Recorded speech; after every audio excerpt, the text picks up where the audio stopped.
Dubai capital versus Rangpur Riders কেডা জিততি মনে হয়। এখন বিষয় হচ্ছে যে সাকিব ভক্ত একদিকে আছে, এটা আবার মনে করেন রংপুরের ভক্ত আছে, সোহানের ভক্ত আছে।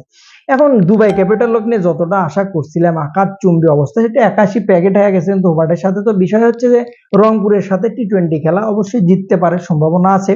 তবে আমি যেটা মনে করি যে এক সাকিব আল হাসান ছাড়া ওই টিমে সাকিবের পারফরমেন্স তো যাতা অবস্থা।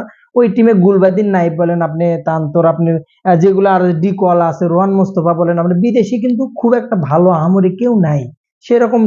দুবাই ক্যাপিটালে কেউ নেই, অথচ লিস্টটা কিন্তু অনেক লম্বা ছিল তাদের। জানি না প্লেয়াররা কেন আসেনি, কি কারণে আসেন আমার জানা নেই।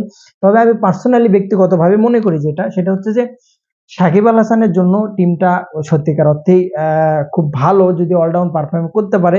এবং রংপুরের সাথে, রংপুর যেহেতু এখন বর্তমানে কিন্তু 2টা ম্যাচ জিতে পয়েন্ট টেবিলের 2 নম্বরে আছে, সেদিক থেকে সাকিব আল হাসানের টিম কিন্তু 4 নম্বরে আছে। পার্সোনাল ব্যক্তিগতভাবে যদি আমি বলি, রংপুরের যে ম্যাচটা জয় আছে, যে দুর্দান্ত জয়টা কালকে পাইছে, তার পরবর্তীতে যতগুলো টিম আছে গ্লোবাল সুপার লিগে, রংপুরের সামনে দাঁড়ানোর মতো একটা টিমও নেই। উড়ন্ত সুতরাং উঠছে শুধু রংপুর। দুবাই ক্যাপিটালকে উড়িয়ে দিবে রংপুর, আমি বলে এলাম আপনাকে।